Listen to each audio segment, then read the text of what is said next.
I've had a right bust up. You wouldn't believe it. You wouldn't believe the bus. Thanks for coming, right? I just got slung out a blind date, right? 3 of my mates was on blind date, right? They're the blokes who was on blind date. But one of my mates, the woman, was on it, and I was in the audience, and I was sitting there in the audience quite happy, and they slung me out. They slung me out because I was sitting there going...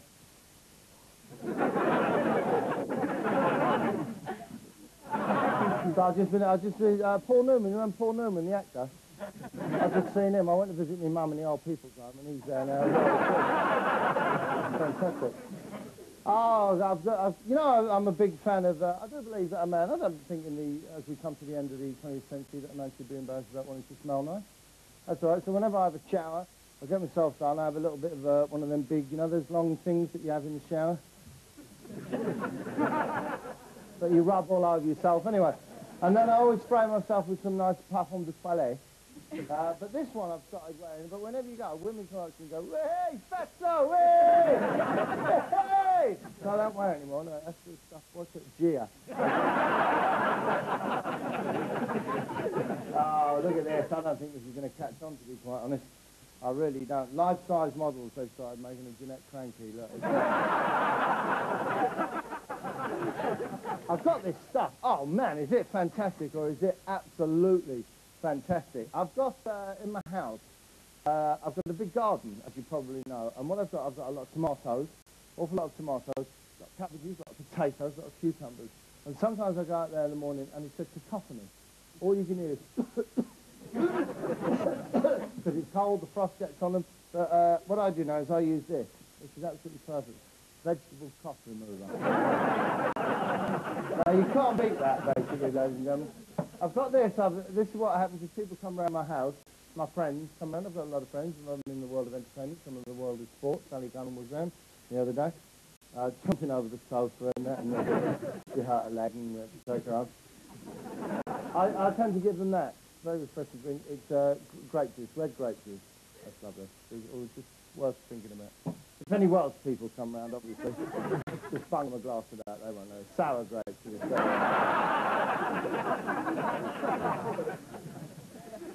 Right, let's have a look at what we've got, ladies and gentlemen. Let's have a look at what we've got in the dumb waiter. Let's see what we've got in here. Oh, now look at this. There's an old, look. What's this fan way up to? There's an old cigarette. You see that? Old cigarette stump, I believe. A dog end, they call that in the working class areas of the country. And a photo of Brian Blessed, the actor. Oh, let's have a look. What's he... Coming down, my family.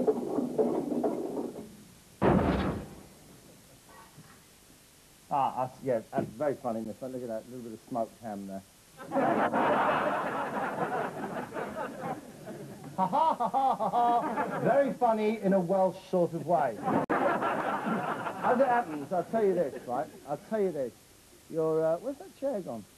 Where's the big green chair? I'm sorry. Oh, sorry, it's there. No, I'll tell you what it is. I'll tell you what, I have a problem. You must have read all the research in the United States of America where they never lie, right?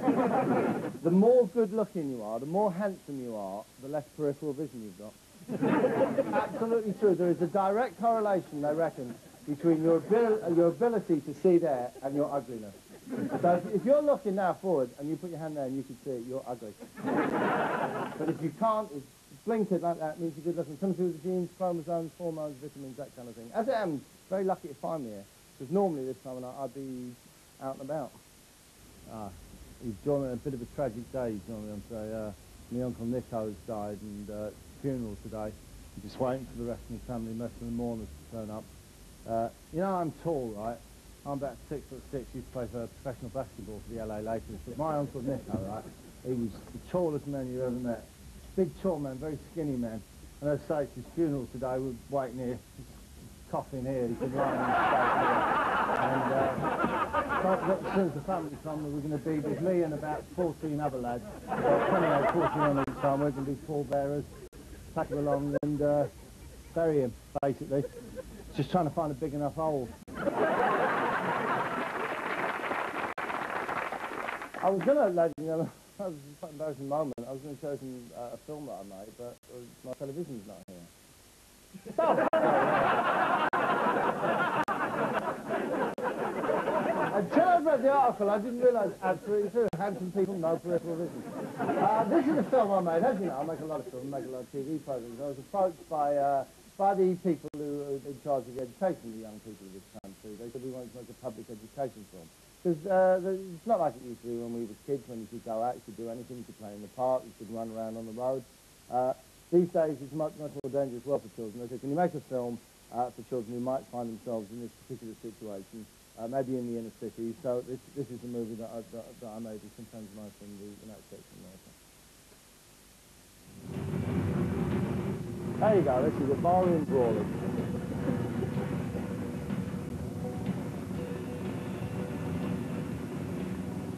The art of staying alive in beer joints, biker bars, and other fun places. So this is what I've got. Here we go. Let's have a look at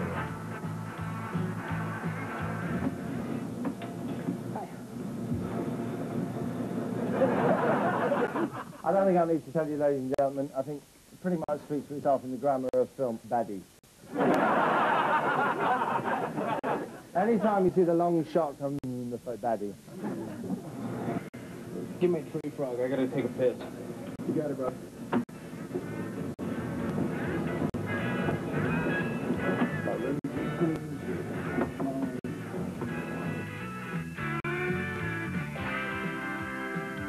What you have there is the classic baddie signal into other baddie moves. And so both baddies now, something bad's going to happen. You asshole! And the bad thing that was going to happen, obviously, was the acting. But now, let's carry on. Let's take them through it. Here we go.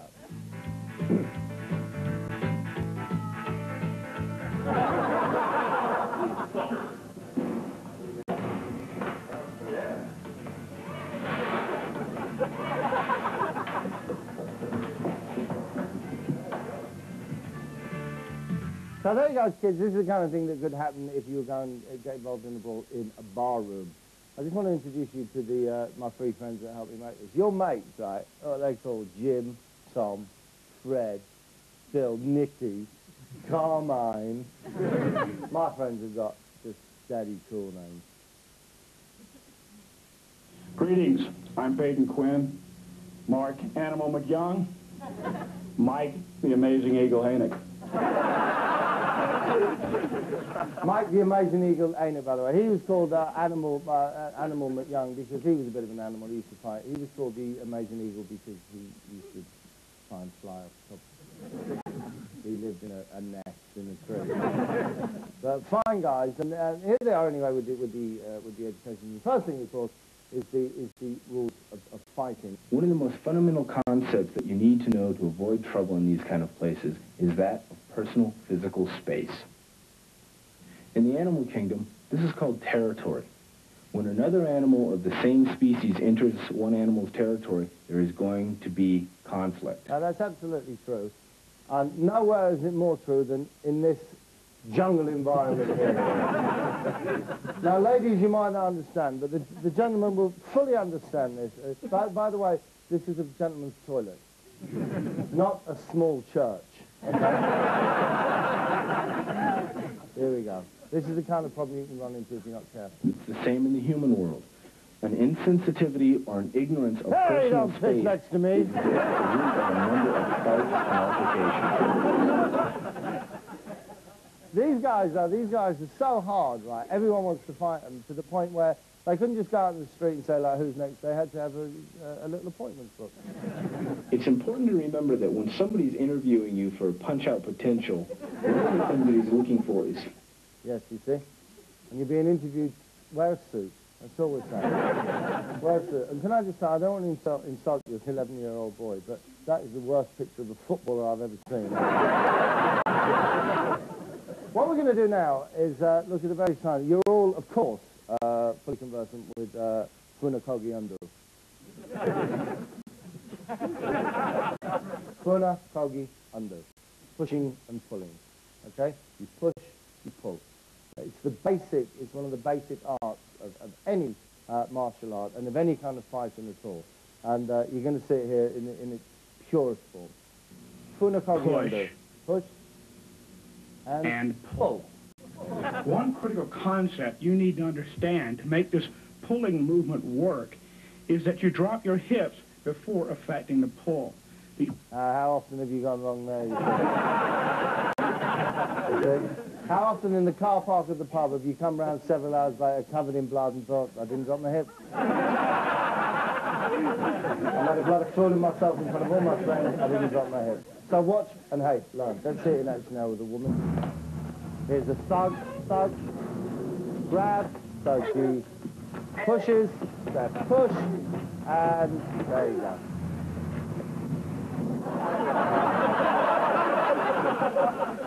Now, what could be simpler than that? Funa Cogiundu. I'll tell you the one thing we did, though, when we were making this film. We had some of the finest American actors at our disposal, and we used them. Finally, we again look at teaming up this fundamental push-pull movement with environmental obstructions. In this case, another truck. Right, watch the acting. Watch. Oh! This consciousness of identifying the concepts in... So the finest actor in the world, ladies and gentlemen, from, if you'll join me with a nice round of applause for our special guest star, Mr. Bill Cosby, ladies and gentlemen.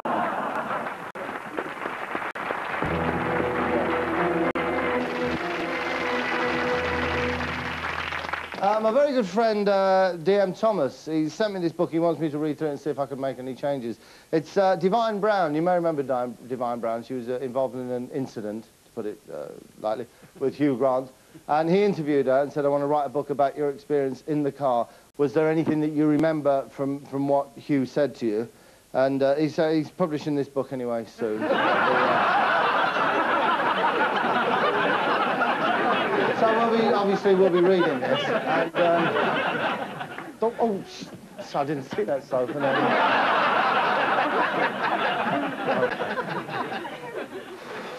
Right, what have we got for you? Oh, yeah. Who knows where Seattle, Washington is? Yeah, of course you do. I went out there because I make some programs from the police. Used to make them in this country, but now the police won't have anything to do with me because of the problems that I had with the... I don't want to go into it. They're doing all right now. Their careers are back on the rail. But I went over to America and I made this program, and it's going around with the police out there. Let's have a look. Here we go. Oh, I'll tell you what, lads, just for the lads, there's a woman in this. Whoa! All I can say is, rrr, and you'll know what I mean. Here we go. When I came back from the manager's office, he was standing on his brother's front porch. And What's the matter with you? She's beautiful! She's absolutely beautiful. Oh, all right.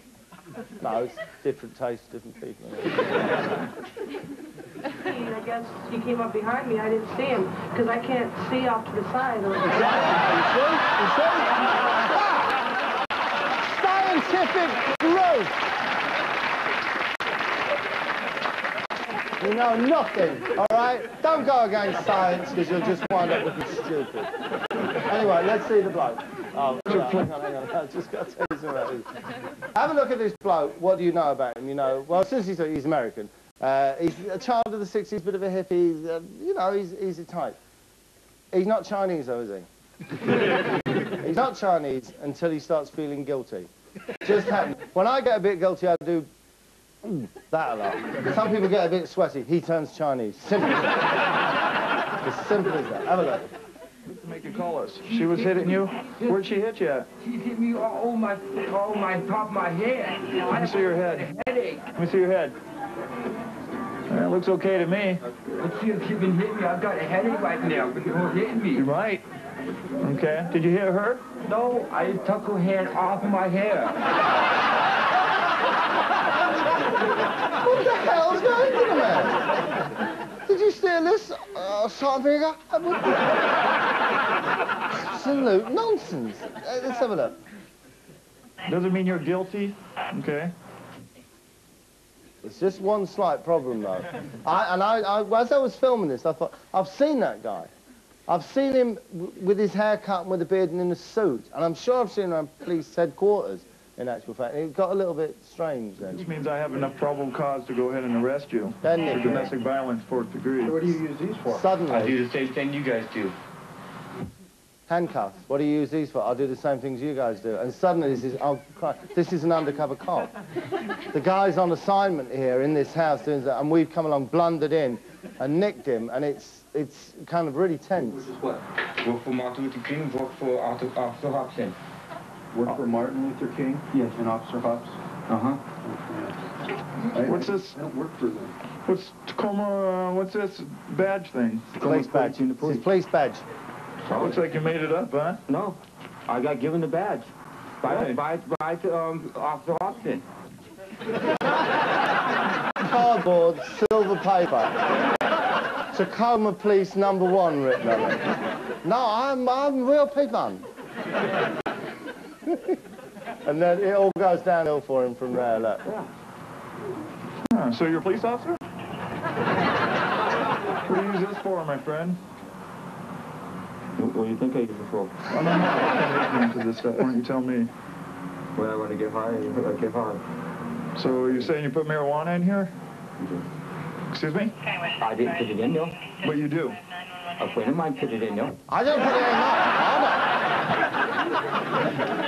in. No, I'm Chinese again. A friend of mine come along in there, I'm putting marijuana in my pipe. I'm police officer.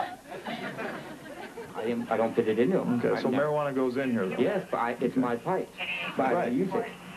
But sometimes I do and sometimes I don't. You don't use it, sometimes you do, sometimes you don't? Right. I haven't been smoking it. And you're a police officer? Okay. How many times have you been arrested before? Hang on, there's a lovely little thing coming out there. By the way, I think the old Kevin Costner copper is a bit of a bastard anyway. Okay. How many times have you been arrested before?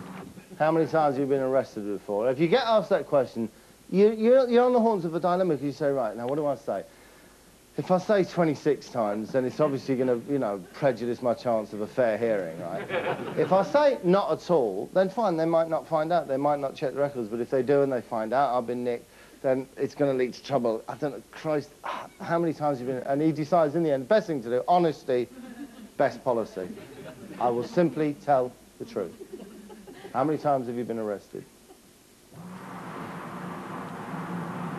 I don't keep track.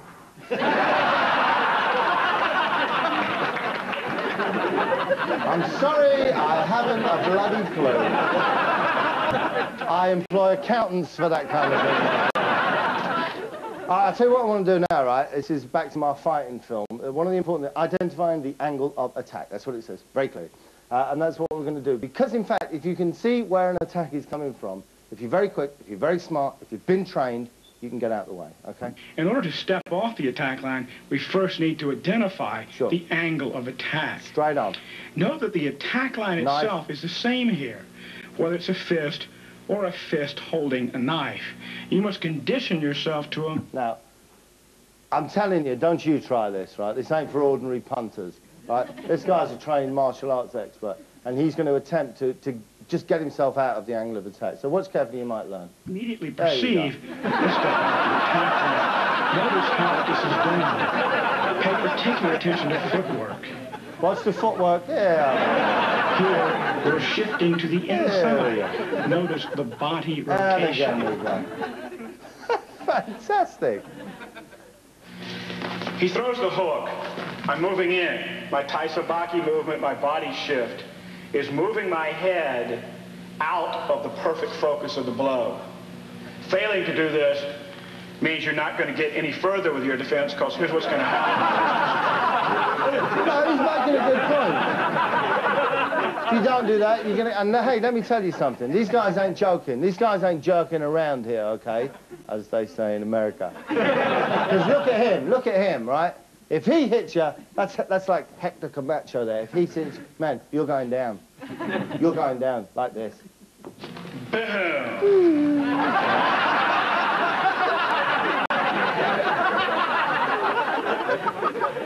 Richard Dunn is the only man who's ever gone down like that. Anyway, come on, let's have a look. Let's see the guys now. They're signing off. Oh, this guy here, you wouldn't think it, but he's Italian and he used to have a gondola. When I was in Venice growing up, I was the young buck, and we did all these mistakes. And you know, there were 10 of us, and we were good.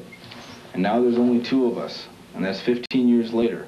So that should act as a really serious reminder as to how serious this stuff can be. Yeah, because 8 of them kind of met women, got married, and you 2 are the only jerks left. But they, anyway, I've got to go. Just because they don't just do like movies; they do books and stuff. I think we can see their books.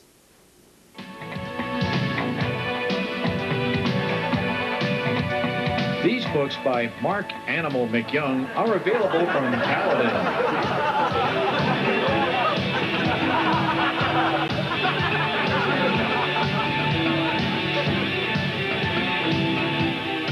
Peyton's book, A Bouncer's Guide to Barroom Brawling, is also available from Paladin Press. Just incidentally, the one name missing from that bibliophile catalogue is Mike the Amazing Eagle Anek, but he has written a book. It is available in this country. Mike the Amazing Eagle Anek, How to Cope with Embarrassing Dopey Friends. $9.99, all good bookshops. I've got to go. See you later. For the poor sound quality in the first part of Bob's programme.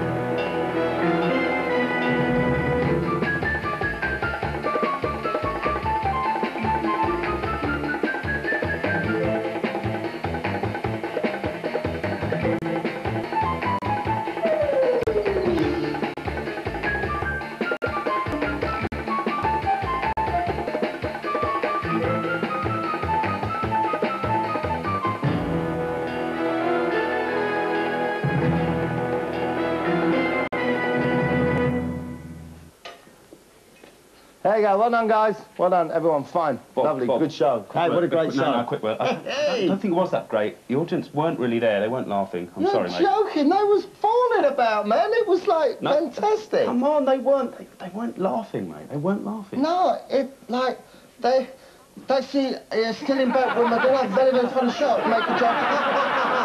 Very, very funny thing. Oh, how lovely. I mean, look, what's that? It's the British Comedy Award. Presented to me by Jonathan Roy. Oh, it looks like you made it yourself, mate. No, it's very good for make good show, television. Very funny. Bob, look, just think about it. How many people do you think watch this show and just fall asleep out of boredom?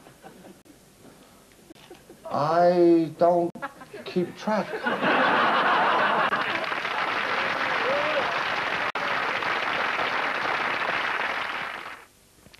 Helena Bonham Carter stars as